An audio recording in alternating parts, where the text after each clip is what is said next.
Petrol डिझेलचा वापर जपून करावा, पंतप्रधान मोदींनी हे जनतेला आवाहन केलेलं आहे। पुढील 1 वर्ष सोनं खरेदी करू नका असं आवाहन देखील पंतप्रधान नरेंद्र मोदींनी केलंय।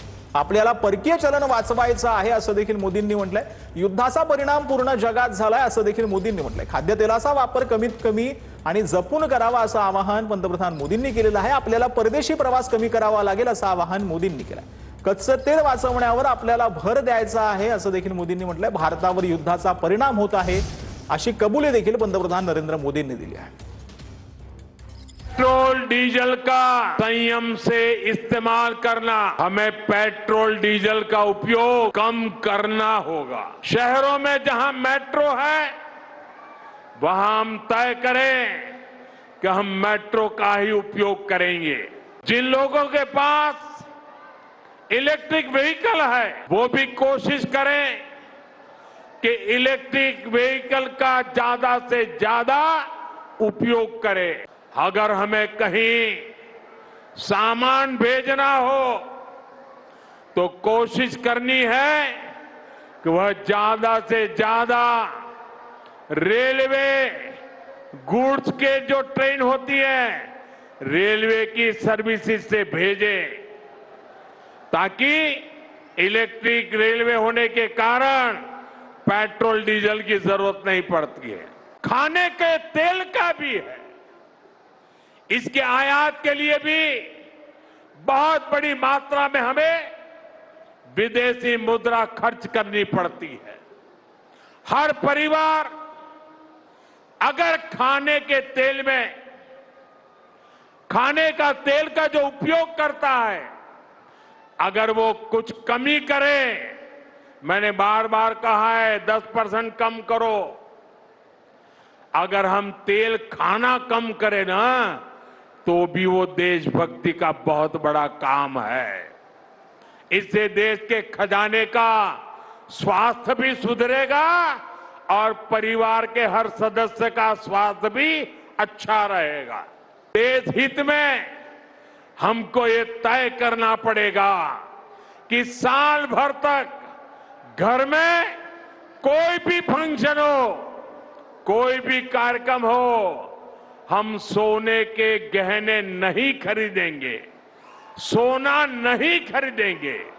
ये संकट का काल है और हमारी देशभक्ति हमें ललकार रही है, तो कम से कम 1 साल के लिए हमें विदेशों में जाने की बातों को टालना चाहिए। Work from home, online conferences, virtual meetings, इनको हमें फिर से प्राथमिकता देनी है। जिन लोगों के पास इलेक्ट्रिक व्हीकल है वो भी कोशिश करें कि इलेक्ट्रिक व्हीकल का ज्यादा से ज्यादा उपयोग करें। पेट्रोल डिझेलचा वापर कमी करा। शहरातल्या प्रवासासाठी मेट्रोचा वापर करा। इलेक्ट्रिक वाहनांचा जास्तीत जास्त वापर करा। माल वाहतुकीसाठी रेल्वेचा वापर करा, त्यामुळे पेट्रोल डिझेल वाचेल। खाद्यतेल कमी वापरा। तेल खाणं कमी करणं ही देशभक्तीच। देशहितासाठी 1 वर्ष सोनं खरेदी करू नका। पुढील 1 वर्ष परदेश दौरा करू नका। परकीय चलन वाचवा।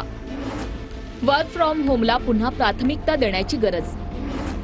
ऑनलाईन कॉन्फरन्सेस, व्हर्च्युअल मीटिंगचा वापर करा। रासायनिक खतांचा वापर कमी करा। नैसर्गिक खत वापरा। माननीय पंतप्रधान महोदयांनी जे सांगितलं ते अतिशय योग्य आहे। अशा वेळी आपण जर त्याचा योग्य उपयोग केला नाही, त्याचा नाश केला, मोठ्या प्रमाणात अधिकचा उपयोग केला तर आपल्यालाही अडचणींचा सामना करावा लागू शकतो।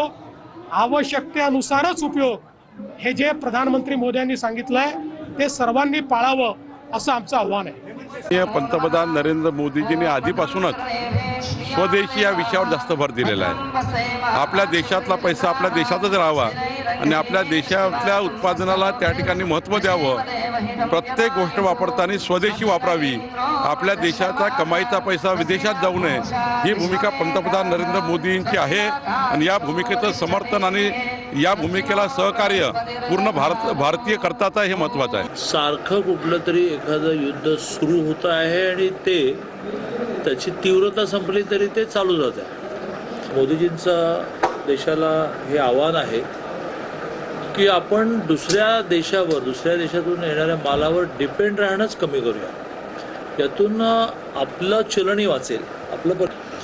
आज घरगुती गॅसच्या बाबतीमध्ये सुरुवातीला युद्ध सुरू झालं तेव्हा खूप बोंबाबोंब झाली, रांगा लागल्या, लोक पॅनिक झाले. योग्य वेळेला योग्य आवाहन माननीय मोदीजींनी केलं आहे आणि त्याचा विचार केला पाहिजे.